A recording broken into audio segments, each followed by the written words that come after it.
Assalamualaikum warahmatullahi wabarakatuh. Innal hamdalillah nahmaduhu wa nasta'inuhu wa nastaghfiruh wa na'udzu billahi min shururi anfusina wa min sayyiati a'malina. May yahdihillahu fala mudilla lahu wa may yudlil fala hadiya lahu. Asyhadu an la ilaha illallah wahdahu la syarika lahu wa asyhadu anna Muhammadan abduhu wa rasuluh. يا أيها الذين آمنوا اتقوا الله حق تقاته ولا تموتن إلا وأنتم مسلمون يا أيها الناس اتقوا ربكم الذي خلقكم من نفس واحدة وخلق منها زوجها وبث منهما رجالا كثيرا ونساء واتقوا الله الذي تساءلون به والأرحام إن الله كان عليكم رقيبا يا أيها الذين آمنوا اتقوا الله وقولوا قولا سديدا يصلح لكم أعمالكم ويغفر لكم ذنوبكم ومن يطع الله ورسوله فقد فاز فوزا عظيما أما بعد فإن أصدق الحديث كتاب الله وخير الهدي هدي محمد صلى الله عليه وعلى آله وسلم وشر الأمور محدثاتها فإن كل محدثة بدعة وكل بدعة ضلالة وكل ضلالة في النار. أحبتي في الله إخواني وأخواتي في الله رحمني ورحمكم الله. Alhamdulillah kita bisa duduk kembali di majelis yang mulia ini. Kita akan baca beberapa ayat dan hadis dari hadis Rasul kita sallallahu alaihi wa ala alihi wasallam. Dan ini merupakan aktivitas yang sangat besar. Kita baca ayat Allah, kita mempelajarinya, kita baca hadis-hadis Rasul kita sallallahu alaihi wasallam dan kita mempelajarinya. Ini sebuah keutamaan dan sebuah hal yang boleh kita berbahagia dengannya, bangga dengannya. Ikhwati fillah rahimani wa rahimakumullah, sebelum ana melanjutkan pembahasan pelajaran-pelajaran yang bisa kita ambil dari kisah Ashabul Kahfi, ana sedikit akan menyampaikan tentang masalah ini. Masalah bahagia, bangga dengan Al-Quran, dengan sunnah, dengan hidayah. Ya. Ikhwati fillah, berbangga atau bahagia dengan Islam, dengan Al-Quran, dengan sunnah, ini merupakan perintah Allah. Tapi bukan untuk dibangga-banggakan. Ya. Perlu diketahui, bangga, bahagia dengan sesuatu yang dilihat, dengan sesuatu yang didengar, dengan sesuatu yang didukung, ini fitrah manusia. Di hari-hari ini lagi rame nih, ya. Banyak dari saudara kita, kaum muslimin di Indonesia, anak-anak mudanya khususnya, juga kadang orang tua ikut-ikutan bangga dengan kemenangan dari tim kesebelasan Indonesia. Yang parahnya adalah menjelek-jelekan orang. Ini yang nggak boleh. Ya.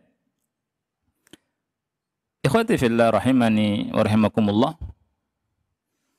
Senang dengan sesuatu, bangga dengan sesuatu. Banyak dari manusia sampai membaca tuh tentang bola, tentang pemain-pemainnya, tiap hari dibaca, tiap saat dicari informasi yang baru, ya.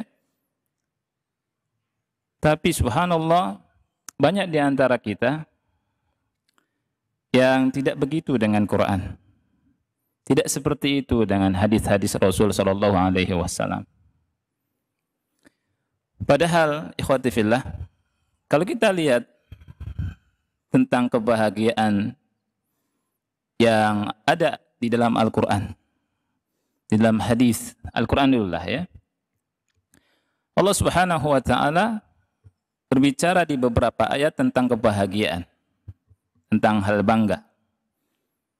Tetapi tidak ada di ayat-ayat tersebut untuk menyuruh berbahagia kecuali di satu ayat.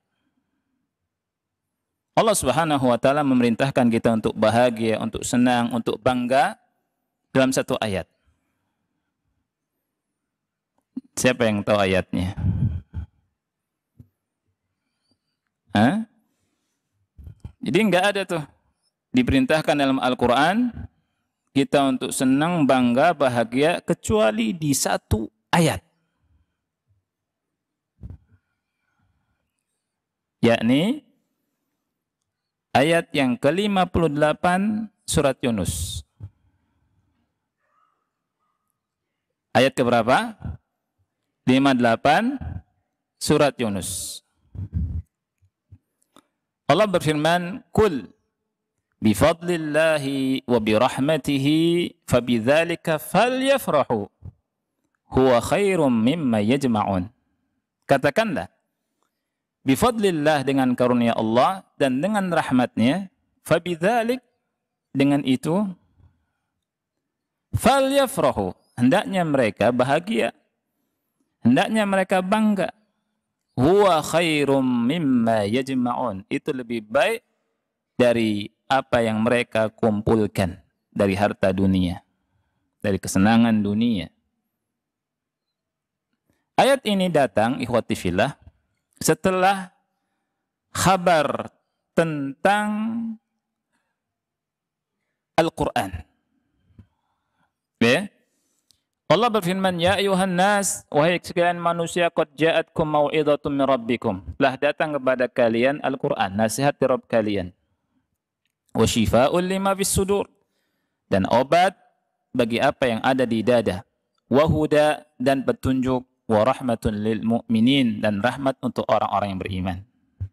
Kemudian baru Allah berfirman, "Qul bifadlillah wa birahmatihi fabidzalika," katakanlah dengan karunia Allah dan rahmatnya. Dengan itu, kata Allah, falyafrahu, hendaknya mereka senang, gembira, bahagia, bangga. Huwa khairum mimma yajma'un, itu lebih baik dari apa yang mereka kumpulkan dari dunia. Kalau kita baca tafsir Tabari, antum bisa baca tafsir Tabari, tafsir Ibnu Katsir, Ma'alimut Tanzil, Al-Imam Al-Baghawi, dan yang lainnya. Kita jumpai tentang makna Islam dan makna fadlullah dan rahmatnya. Qul bifadlillah. Al-Imam Tabari menurunkan beberapa pendapat mufassirin. Maksud dari fadlu Allah, qul bifadlillah, katakanlah dengan karunia Allah, maksudnya al-Islam. Maksud dengan rahmatnya adalah Al-Quran. Katakanlah, dengan Islam, dengan Quran, hendaknya mereka bahagia. Ini lebih baik dari apa yang mereka kumpulkan. Ikhwati fillah, rahimani wa rahimakumullah, inilah yang dicontoh oleh Rasul kita SAW dan kaum salaf. Rasul SAW dalam hadis Bukhari pernah bersabda, "Laqad unzilat alayya al-lailah suratun la hiya ahabbu ilayya min an tatlu alaihi syamsu." Sungguh telah turun kepadaku di malam ini satu surat, yang surat ini sungguh-sungguh lebih aku sukai, lebih aku cintai, lebih aku senangi dari terbitnya matahari. Surat ini lebih aku senangi, lebih aku cintai lebih aku sukai dari terbitnya matahari. Kemudian Rasulullah SAW membaca, Inna fatahna laka fatham mubina. Satu surat.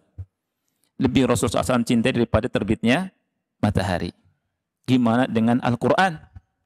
Yang terdiri dari 114 surat. Hendaknya kita bangga, bahagia. Dan di atas inilah para sahabat berjalan. Di kitab Hilyatul Awliya, ikhwati fillah, ketika Umar menjadi khalifah, itu kan futuhat Islam di mana-mana di masa Umar. Jadi Irak dibuka, ya, dan Syam dibuka. Dan ikhwati fillah, datang semacam harta dari Irak. Kemudian Umar bin Khattab bersama maulan lahu, maula itu mantan budak, ya, mantan budak. Umar lagi ngitung onta. Umar ngitung onta nih. Dihitung ontanya sama Umar bin Khattab radhiyallahu an. Kemudian kata Umar, alhamdulillah, segala puji bagi Allah, segala puji milik Allah. Kemudian kata budak tersebut, nah, kata budak tersebut, hadza ya Amirul Mukminin, wahai Amirul Mukminin, ini wallah, demi Allah, hadza min fadlillahi wa rahmatih. Ini merupakan karunia Allah dan rahmatnya Allah, wahai Amirul Mukminin. Umar bin Khattab berkata, kadzabta. Kadzabta. Apa arti kadzabta? Hah? Engkau salah. Artinya engkau salah. Kadzaba yakdzibu, menurut lughat ahli Hijaz, artinya akhta'a yukhti'u. Akhta'a yukhti'u. Kata Umar, kau salah. Laisa huwa hiya. Bukan itu maksudnya ayat itu. Atau fadlullah wa rahmati itu bukan itu maksudnya, bukan ini maksudnya. Kata Umar bin Khattab, Allah Subhanahu wa taala berfirman, "Qul bi fadlillahi wa bi rahmatihi fabidzalika." Kata Umar bin Khattab, "Qul bi fadlillah wa bi rahmatihi." Kata Umar, bil huda, bis sunnah wal Quran. Maksudnya adalah dengan hidayah, dengan sunnah dan Quran. Dengan itu, falyafrahu, hendaknya mereka gembira, bahagia. Huwa khairum mimma yajma'un, itu lebih baik dari apa yang mereka kumpulkan. Wa hadza mimma yajma'un, dan ini semua termasuk dalam ayat ini yang mereka kumpulkan itu. Lihat ikhwan, berjalan di atas ini para sahabat Rasul sallallahu alaihi wasallam. Kita bangga dengan harta, dengan mobil, dengan tanah, dengan kekayaan. Ya. Manusia bangga dengan itu, wajar atau tidak? Jawabannya wajar. Tetapi yang tidak wajar adalah pembatasan. Membatasi bangganya kita, senangnya kita hanya dengan urusan dunia. Kalau datang dunia senang, kalau menang senang, bangga, kalau kalah sedih. Kalau hilang dunia sedih. Kalau nggak punya fulus, nggak sedih, nggak semangat. Ya, ini keliru. Para sahabat Rasul tidak seperti kita. Ya, senangnya dan bangganya dengan hidayah, dengan sunnah, dengan Quran. Dan berjalan di atas ini. Dan tadi di awal Anda bicara ikhwan tentang masalah bahagia, itu kebahagiaan itu, ya, Allah sebutkan dalam Quran, itu ada yang menghantarkan kepada kebinasaan, ada yang menghantarkan kepada kesenangan, kenikmatan. Ya, itu Allah sebutkan. Kalau kita lihat surat Al-Qasas, dan ini disebutkan di sana, insya Allah kita akan membahas tentang kisah Qarun juga. Dari surat Al-Qasas. Allah sebutkan tentang kebahagiaan yang salah. Kata Allah Subhanahu wa taala, "Inna Qaruna kana min qaumi Musa, fabagha 'alaihim." Sesungguhnya Qarun itu kaumnya Musa. Qarun menganiaya mereka, berbuat zalim kepada mereka. Wa atainahu minal kunuzi ma inna mafatihahu latanu bil usbati ulil quwwah. Kami beri Qarun perbendaharaan harta yang kunci-kuncinya sangat berat dipikul oleh sekelompok orang yang kuat-kuat.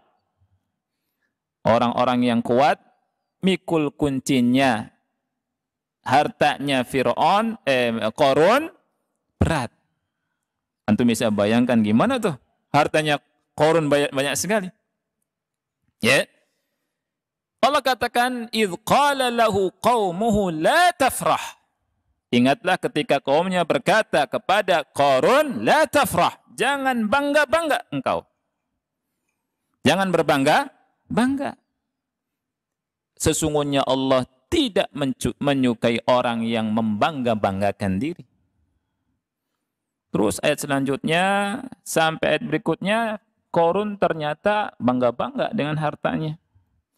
Kata Qarun, "Innama utituhu ala ilmin indi." Sesungguhnya harta benda ini adalah hasil ilmuku. Lupa sama siapa? Lupa sama Allah. Hasilnya apa?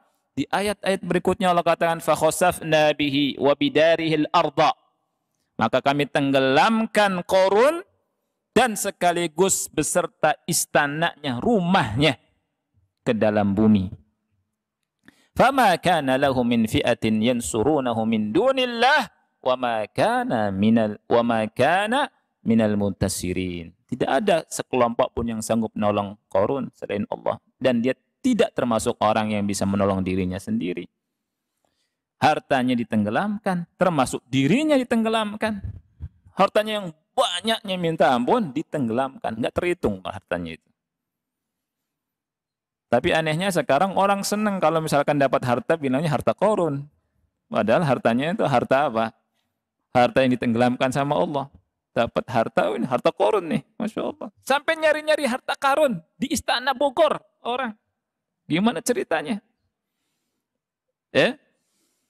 Nah ini kebahagiaan, bangga-bangga yang nggak benar. Ada bangga-bangga yang bagus. Bangga senang, tapi nggak boleh dibangga-banggakan juga. Kita bangga, di hati kita tanamkan kebanggaan, kebahagiaan, kesenangan, kesukaan, kecintaan dengan Quran. Tapi juga jangan dibangga-banggakan. Oh, saya akan hafal Quran. Nggak boleh juga begitu. Bangga, kan itu. Kebanggaan, senang dengan hidayah, senang dengan Islam, senang dengan sunnah, membawa kepada kebahagiaan yang hakiki. Ya kan? Allah Subhanahu wa taala berfirman tentang ahli surga, ya, fa amma man utiya kitabahu bi yaminih. Adapun orang yang diberi kitabnya dari tangan kanan, dari sebelah kanannya, dia berkata apa? Fa yaqulu ha umqra'u kitabiyah. Ambillah, bacalah kitabku ini. Inni dhanantu anni mulakin hisabiyah. Sesungguhnya aku yakin akan berjumpa dengan hisabku. Fahuwa fi 'ishatir radiyah. Dia dalam kehidupan yang diridhai. Fi jannatin 'aliyah, di surga yang tinggi. Kutufuha daniyah, buah-buahnya dekat. Buah-buahnya dekat. Tinggal dipetik. Kutuf, qataf, dipetik buah-buahnya itu. Tidak jauh. Kita sekarang punya pohon mangga matang, disengget dulu pakai pring. Tahu pring? Orang Cirebon bilangnya begitu. Ya. Itu di surga tinggal dipetik. Kutufuha daniyah. Kulu washrabu hani'an bima aslaftum fil ayyamil khaliyah. Makanlah oleh kalian. Minumlah dengan lezat, dengan nikmat, dengan senang. Bima aslaftum fil ayyamil khaliyah. Karena amal-amal kebaikan yang dulu kalian di dunia telah amalkan. Ini kenikmatan, kebahagiaan yang mendatangkan kebahagiaan yang hakiki. Jadi ikhwati fillah, ya, masalah bangga, senang, wajar, ya, tapi jangan dibatasi dengan masalah dunia. Juga jangan mencela orang, jangan merendahkan orang, bukan ajaran apa? Islam. Nah, jadi apa yang kita baca dalam kajian-kajian ilmu dan apa yang dibaca oleh para asatidzah ini khairun minad dunya wa ma fiha. Lebih baik daripada dunia beserta isinya. Nah, kita hadir di majelis, dapat satu hadis, Masya Allah, manfaatnya besar. Kita duduk di majelis, dapat satu ayat, manfaatnya sangat besar sekali. Ya. Baik, ikhwati fillah rahimakumullah, pada pertemuan yang lalu, insyaallah kita selesaikan masalah faedah yang ketiga, ya. Bahwa dari kisah Ashabul Kahfi kemarin ada faedah. Faedahnya adalah anna bina'a al-masajidi 'alal quburi muharramun wa huwa minal kabair. Bahwa membangun masjid-masjid di atas kuburan itu hukumnya diharamkan dan termasuk dosa besar. Ya. Membangun tempat-tempat ibadah di kuburan hukumnya haram dan termasuk dosa besar. Dan kemarin Ana baca beberapa ayat, sekarang kita lihat hadis-hadis. Hadis-hadis yang banyak yang berbicara tentang hal ini. Yang pertama, dari Aisyah radhiyallahu anha, hadisnya sahih riwayat Bukhari dan Muslim, ia berkata, qala Rasulullah sallallahu alaihi wasallam fi maradihi alladhi lam yakum minhu. Rasulullah SAW bersabda ketika beliau sakit yang Rasul tidak bangkit dari sakitnya tersebut, la'anallahu al-yahuda wan nasara ittakhadhu qubura anbiya'ihim masajid. Semoga Allah melaknat orang-orang Yahudi dan Nasara, mereka mengambil kubur para nabi mereka sebagai masajid, sebagai masjid. Qalat Aisyah radhiyallahu anha berkata, "Falaula dzaka ubriza qabruhu." Kalau bukan karena hal itu, niscaya kubur beliau sallallahu alaihi wasallam akan disingkap, akan ditampakkan. Ghaira annahu khusyya an yuttakhadha masjidah. Hanya saja dikhawatirkan akan dijadikan sebagai tempat ibadah, sebagai masjid. Hadisnya sahih. Syekh berkata, wa qawlu Aisyah radhiyallahu anha, hadza yadullu dalalatan wadihatan 'ala as-sabab alladhi min ajlihi dafanu an-nabiy sallallahu alaihi wasallam fi baitihi. Illa ala wa huwa saddu at-tariq 'ala man 'asa an yabni 'alaihi masjidah. Perkataan Aisyah radhiyallahu anha menunjukkan, ya, dengan jelas bahwa sebab di mana Nabi sallallahu alaihi wasallam dimakamkan di rumah beliau sallallahu alaihi wasallam adalah saddut thariq, menutup pintu kemudaratan, menutup pintu kemaksiatan. Menutup pintu kemudaratan di mana tertutuplah pintu orang yang ingin membangun apa? Masjid di kubur Nabi Muhammad sallallahu alaihi wa ala alihi wasallam. Yang kedua, Rasulullah SAW bersabda dalam hadis Bukhari dan Muslim juga, qatalallahu al-yahuda ittakhadhu qubur anbiya'ihim masajid. Semoga Allah memerangi orang-orang Yahudi karena mereka menjadikan kubur para nabi mereka sebagai masjid. Hadis yang ketiga, wa an Aisyah wa Ibnu Abbas radhiyallahu anhum, dari Aisyah dan Ibnu Abbas, semoga Allah meridai mereka, anna Rasulullah sallallahu alaihi wasallam lamma hadarathu al-wafatu ja'ala yulki ala wajhi tarfa khamisatin lahu fa idza tamma kashafaha an wajhihi wa huwa yaqul la'natullahi 'alal yahudi wan nasara ittakhadhu qubur anbiya'ihim masajid. Taqulu Aisyatu yuhadziru mithla alladhi sana'u. Dari Aisyah dan Ibnu Abbas radhiyallahu anhum bahwa Rasulullah SAW ketika hendak wafat, ya, beliau meletakkan kain wol bergaris-garis pada wajahnya. Apabila sewaktu beliau susah bernafas, beliau singkap dari wajahnya dan beliau berkata, semoga Allah melaknat kaum Yahudi dan Nasara, mereka menjadikan kubur-kubur para nabi mereka sebagai masjid. Aisyah kemudian berkata, Rasul memberikan peringatan, ya, peringatan seperti apa yang telah mereka perbuat. Artinya jangan sampai melakukan apa yang mereka perbuat. dari apa yang mereka lakukan, menjadikan masjid atau membangun masjid di kubur para nabi atau orang-orang soleh. Kita lihat perkataan Al-Hafidz Ibnu Hajar radhiyallahu rahimahullah. Qala Al-Hafidz Ibnu Hajar, Al-Hafidz Ibnu Hajar berkata, wa ka'annahu sallallahu alaihi wasallam alima annahu murtahilun min dzalikal marad. Seakan-akan Nabi sallallahu alaihi wasallam tahu bahwa Nabi sallallahu alaihi wasallam akan meninggal dari sakit itu. Fa khafa an yu'azzama qabruhu kama fa'ala man madha. Beliau khawatir kuburnya akan diagung-agungkan sebagaimana dilakukan oleh orang sebelum beliau, orang yang telah lalu. Fala'nul yahudi wan nasara isyaratun ila dhammi man yaf'alu fi'lahum. Ini kata Ibnu Hajar. Ya, celaan atau laknat kepada orang Yahudi dan Nasara ini merupakan celaan terhadap orang yang melakukan perbuatan seperti perbuatan mereka. Ini kata siapa? Ibnu Hajar. Ya. Nah, kalau misalkan Wahabi begini, berarti Ibnu Hajar Wahabi bukan nih. Ya. Jadi nuduh orang asal Wahabi, dan seterusnya karena mendakwakan dakwah tauhid. Ya.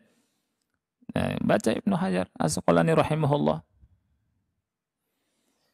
Kemudian yang keempat, wa an Aisyah radhiyallahu anha qalat, dari Aisyah radhiyallahu anha, semoga Allah ridai beliau, dia berkata, lamma kana maradun nabi sallallahu alaihi wasallam tadhakara ba'du nisa'ihi kanisatan bi ardil habasyah yuqalu laha Mariyah.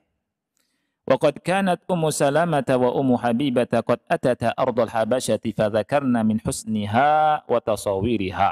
قالت فرفع النبي صلى الله عليه وسلم رأسه فقال أولئك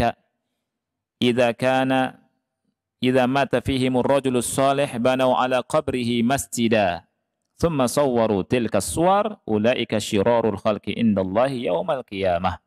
Hadisnya diriwayatkan oleh Bukhari dan Muslim. Dari Aisyah, semoga Allah meridai beliau, ketika Nabi SAW sakit, sebagian istri-istri beliau itu berbicara tentang sebuah gereja yang ada di negeri Habasyah. Ya, memperbincangkan sebuah gereja yang ada di negeri Habasyah. Gereja itu namanya Mariyah. Namanya apa?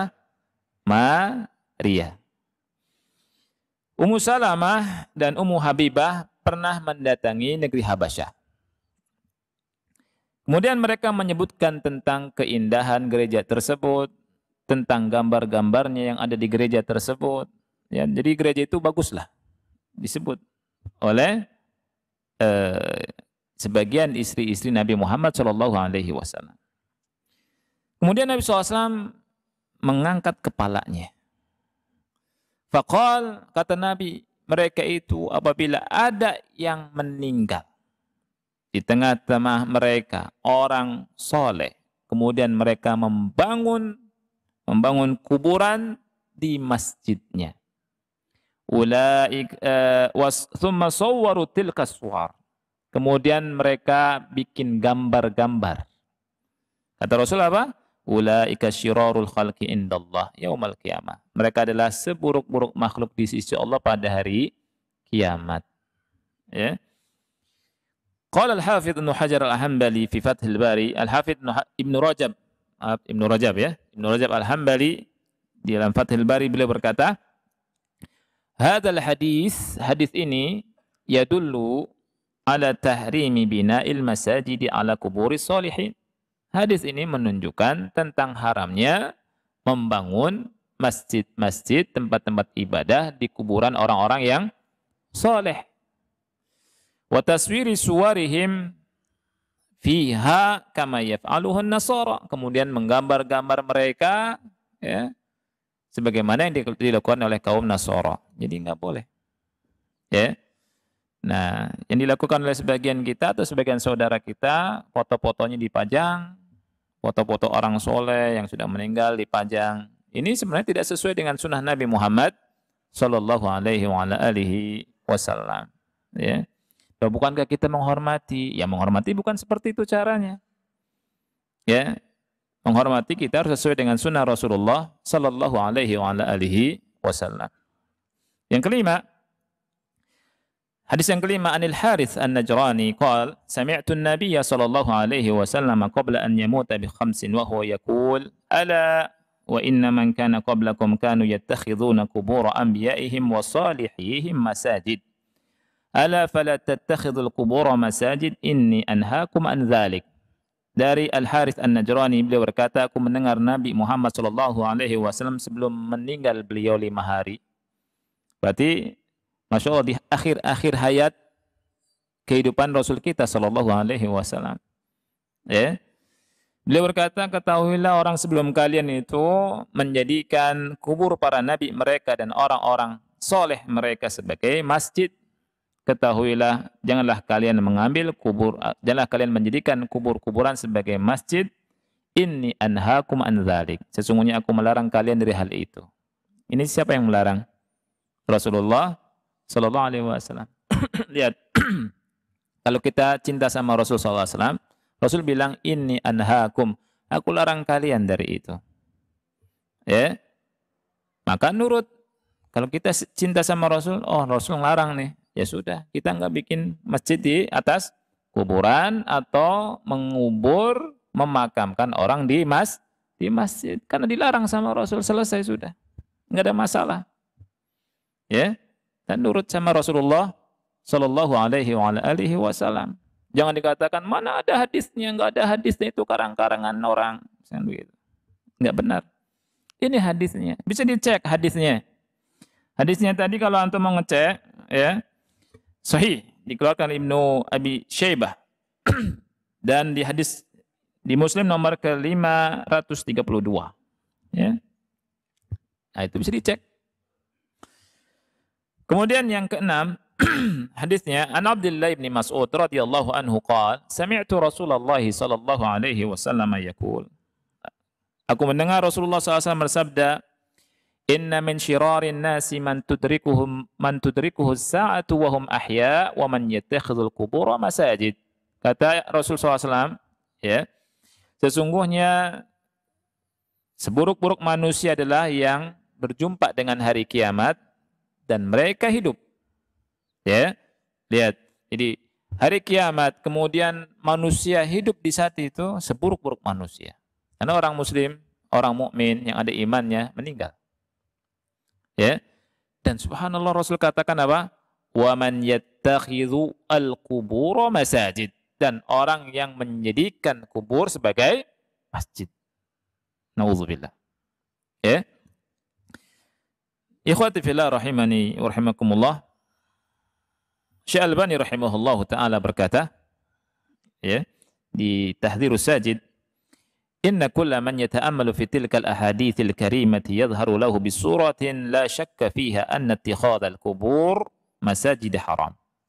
Orang yang memperhatikan hadis-hadis yang mulia tersebut, maka nampak baginya, ya, tidak diragukan lagi bahwa membangun masjid-masjid atau menjadikan kubur sebagai masjid itu haram hukumnya.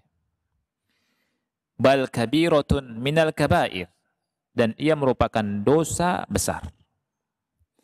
Li'anna al-la'na al-warida fiha wa wasfal mukhalifina bi annahum syirarul khalqi 'inda Allah tabaraka wa ta'ala la yumkinu an yakuna fi haqqin man yartakibu man laysa kabiratan kama la yakhfa.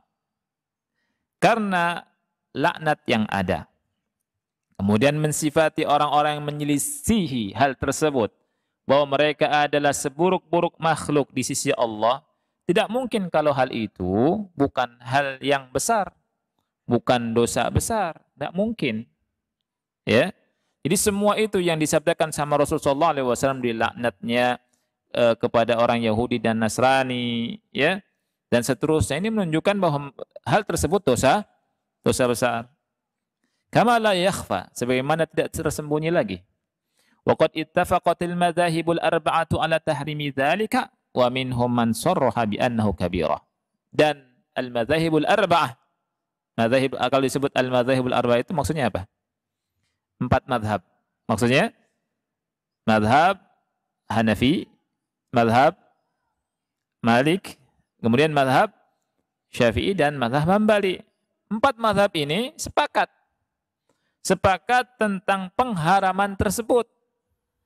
Nah, kalau ada yang mengatakan boleh-boleh saja, ngikut madhabnya siapa tuh? Ayo, bikin madhab baru ya. Ya, ittafaqat al-madzahibul arba'ah ala tahrimi dzalik. Ya. Wa minhum man sarha bi annahu kabirah. Dan di antara mereka ada yang terang-terangan tegas menyatakan bahwa ini merupakan dosa besar. Nah, kemudian Syekh rahimahullah menyebutkan beberapa syubhat. Ya. Jadi yang pertama gini syubhat, ada 3 syubhat. Yang pertama, dalil yang mereka gunakan di antaranya ada dalam surah Al-Kahfi yang sedang kita bahas. Ya. Di surat Al-Kahfi Allah berfirman, "Faqala alladziina ghalabu 'ala amrihim lanattakhidanna 'alaihim masjida." Berkatalah orang-orang yang berkuasa atas mereka, "Lanattakhidanna 'alaihim masjida." Kami akan bangun masjid di atas mereka. Ya kan? Ini dalil. Nemu dalil nih mereka nih. Wah, ada dalil nih. Ya, ini boleh nih berarti ini. Gimana bantahnya, akhi? Atau gimana jawabannya? Kita harus tahu jawabannya. Karena mereka kadang pakai ini. Pakai dalil ini. Jadi kata mereka ya. Jadi ayat ini menunjukkan bahwa ya boleh membangun masjid di atas kuburan. Ya. Baik. Dalilnya kata mereka, annalladzina qalu hadzal qaul kanu nasara. Yang berkata adalah orang-orang Nasara kata mereka. Ya, dan itu disebut dalam kitab-kitab tafsir. Mereka membangun masjid di atas kuburan dan ini merupakan syariat mereka. Dan lihat kata mereka, wa syari'atu man qablana syari'atun lana idza hakaha Allah taala wa lam yu'aqibha bima yadullu ala raddiha kama fi hadhil ayatil karimah. Syariat orang terdahulu ini merupakan syariat kita juga. Ini subhatnya nih, ikhwan. Syariat yang terdahulu merupakan syariat kita. Ketika Allah Subhanahu wa taala menyampaikan hal tersebut dalam Al-Qur'an dan Allah tidak ngomentari apa-apa. Berarti ini juga syariat kita. Ya tidak? Ini subhat. Kita jawab. Jawabannya adalah subhat ini dijawab qala Syekhul Albani rahimahullah wal jawab an syubhatil ula min thalathati wujuh. Jawaban dari syubhat ini, syubhat yang pertama ada 3 syubhat, tapi Anda sebutkan syubhat yang pertama kemudian bahas dulu. Dari 3 sisi jawabannya. Sisi yang pertama, anna as-sahiha al-mutaqarrar fi ilmi al-usul anna syari'ata man qablana laysat syari'atan lana. Ini perlu diketahui. Ya. Jadi yang sahih, yang benar, yang sudah pasti dalam ilmu usul bahwa syariat orang-orang sebelum kita itu bukan syariat kita. Ya. Dalilnya banyak kata Syekh Albani. Di antaranya adalah sabda Rasul sallallahu alaihi wasallam. Kata Rasul, "U'titu khamsan lam yu'tahunna ahadun minal anbiya'i qabli." Aku diberikan 5 perkara yang tidak diberikan kepada para nabi sebelumku. Kemudian disebutkan perkara yang 5 perkara tersebut, salah satunya wa kana an-nabiyyu sallallahu alaihi wasallam yub'atsu ila qaumihi khassatan wa bu'itsu ila an-nasi kafatan. Jadi para nabi itu, sebelum Nabi Muhammad SAW, kata Rasul, diutus kepada kaumnya secara khusus. Adapun aku diutus untuk seluruh manusia. Ini dalilnya. Jadi, para nabi itu khusus untuk kaumnya. Makanya syariatnya khusus untuk kaumnya. Ini dalilnya. Adapun Nabi Muhammad SAW, Allah utus untuk seluruh umat manusia. Makanya tidak mungkin syariat sebelum Nabi Muhammad syariat kita. Ya. Ini bantahan yang mengatakan bahwa syariat orang sebelum kita itu juga syariat kita juga. Ini bantahannya hadis ini diantaranya. Hadisnya Sahih riwayat Bukhari dan Muslim. Ya. Jadi kalau jelas hal ini, kita tidak diberikan beban, diberikan tugas untuk mengambil syariat mereka. Ya. Yang kedua sekarang. Ini dalam debat kadang ada istilah tanazul. Ya. Kata Syekh Al-Albani, hab an-naswab qawlu man qala syari'atu man qablana syari'atun lana. Baik, silakan, bolehlah. Kalau misalkan benarnya bahwa syariat orang sebelum kita merupakan syariat kita juga, ya. Maka kata Syekh Al-Albani, fadzalika masyrutun indahum bima idza lam yarid fi syar'ina ma yukhalifu. Ya. Bolehlah kalau kita katakan syariat orang sebelum kita ini adalah syariat kita juga, tapi perlu diingat, ada syaratnya. Syaratnya adalah jika syariatnya tidak menyelisihi apa yang ada pada kita. Apa yang ada dalam syariat Islam. Ya. Wa hadza syarat ma'dumun huna. Dan syarat ini tidak ada di sini. Dalam permasalahan membangun apa? Masjid di atas kubur. Enggak ada syarat ini, tidak terpenuhi. Karena apa? Li'anna al-ahaditsa tawatarat fi an-nahyi 'anil bina'il madhkuri kama sabaqa fadzalika dalilun 'ala anna ma fil ayati laisa syari'atan lana. Karena apa? Sebabnya apa? Sebabnya karena hadis-hadis, ya dari hadis-hadis yang kita baca, makanya saya sengaja membacakan hadis-hadis semua, ya. Hadis-hadis tadi, ya, itu mutawatir, jelas melarang untuk membangun kuburan di atas masjid. Ya.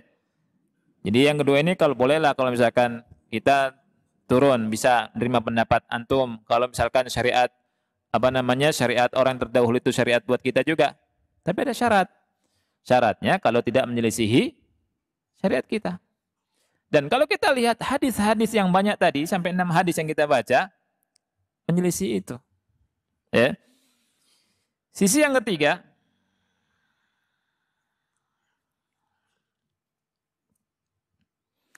la nusallim anna al-ayata tufidu anna dzalika kana syari'atun liman qablana. Jadi sisi yang ketiga ini, setelah yang kedua ya, ini kita bantah dari beberapa sisi. Sisi ini, sisi yang lain juga, gitu ya. Sisi yang ketiga, kita nggak terima.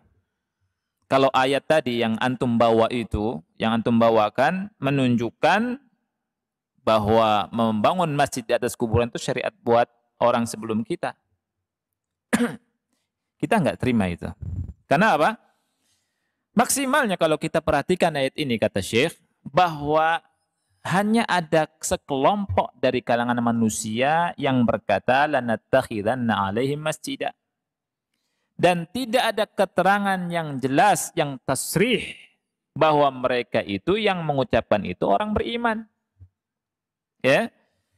Dan kalau kita pun katakan bahwa mereka itu orang-orang yang beriman, ya, ya, mereka bukan orang-orang yang teguh memegang syariat dari Nabi yang diutus.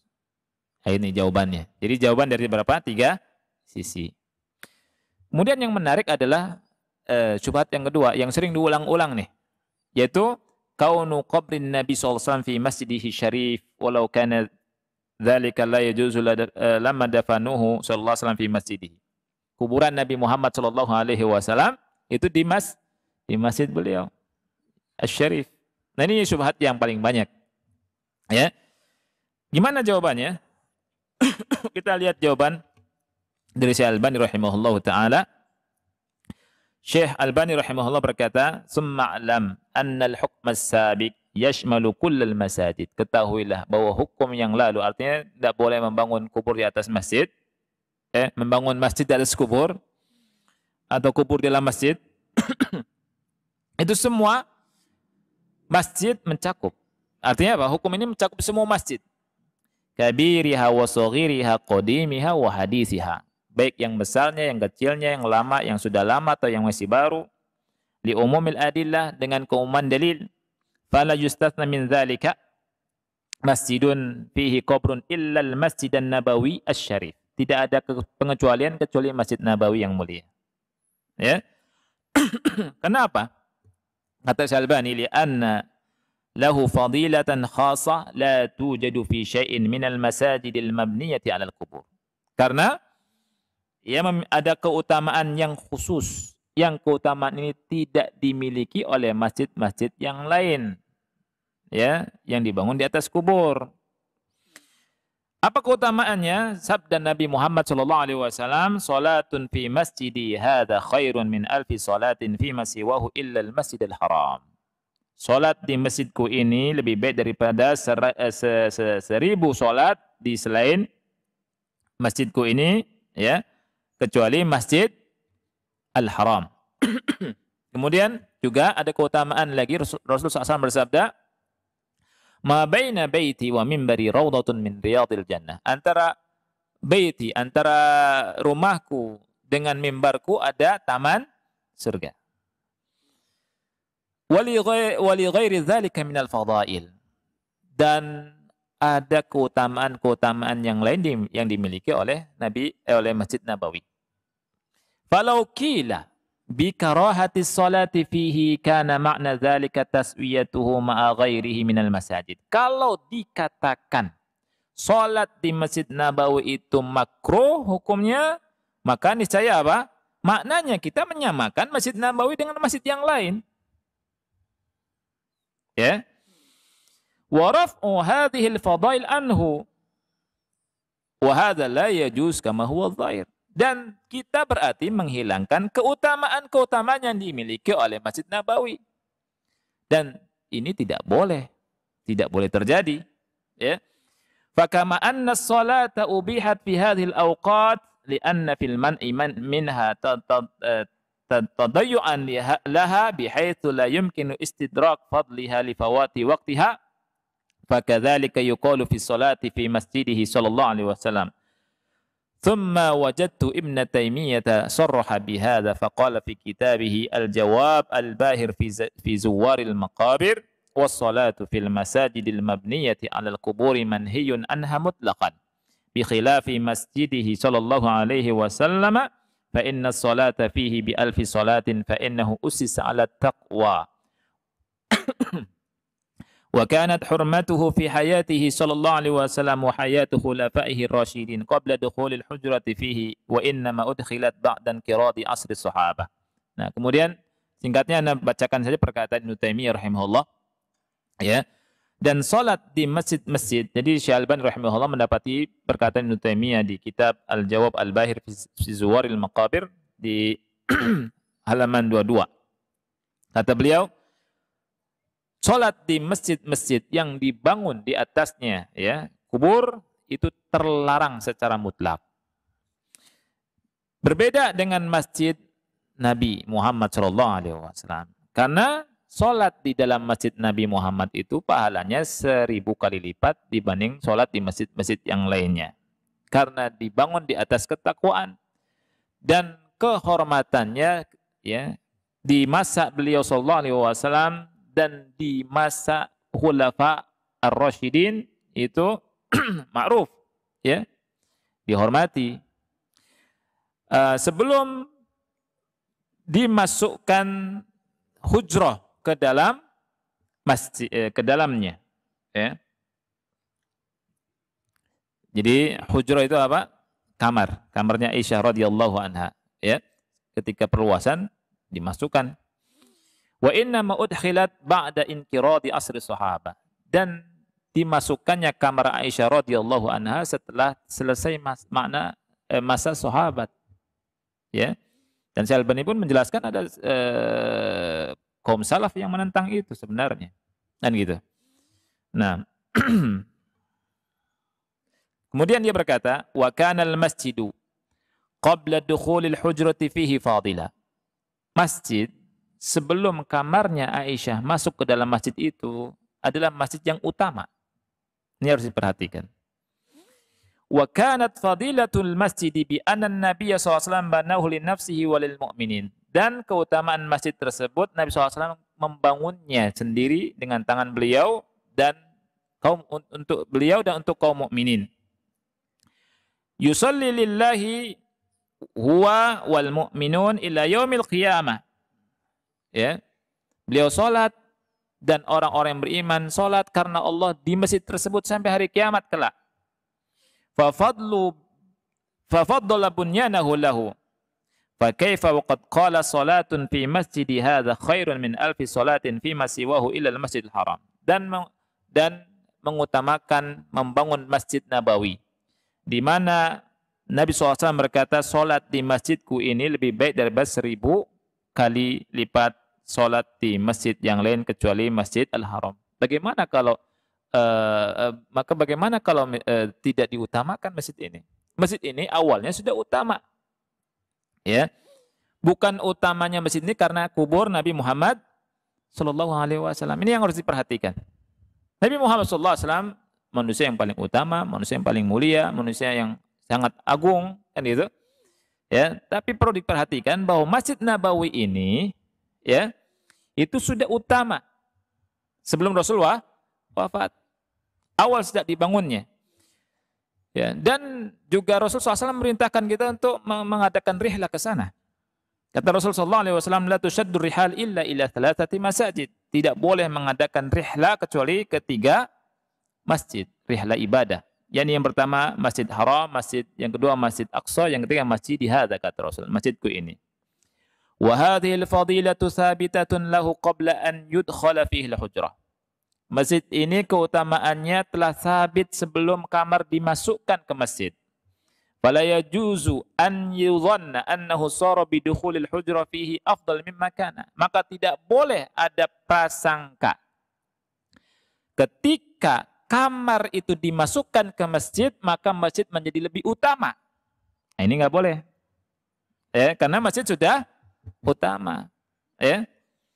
Wahum lam yaksudu dukhulul hujrati fihi. Karena mereka itu tidak bermaksud sebenarnya memasukkan kamar ke masjid. Wa innama qasadu tausi'ahu. Maksudnya mereka adalah untuk memperluas masjid. Bi idkhali hujari azwajin Nabi SAW, dengan memasukkan kamar-kamar dari kamar-kamarnya istri Nabi Muhammad sallallahu alaihi wasallam. Di antaranya kamarnya Aisyah masuk. Fadakhalatil hujratu fihi daruratan. Maka secara darurah masuknya kamar yang di dalamnya ada kubur Nabi Muhammad sallallahu alaihi wasallam.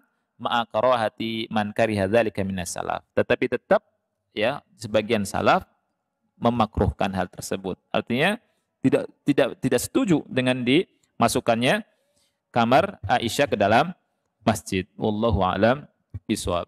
Ya. Dan ada bantahan-bantahan lainnya tentang hal itu tentunya dari sebagian ulama. Tetapi ana kira cukup sampai sini, ya. Dan insyaallah berikutnya kita akan bahas kisah yang lain. Mudah-mudahan kita bisa mengambil pelajaran dari apa yang kita baca. Saya akhiri wa sallallahu ala nabiyina Muhammad wa ala alihi wa sahbihi wa barak wassalam. Wassalamualaikum warahmatullahi wabarakatuh.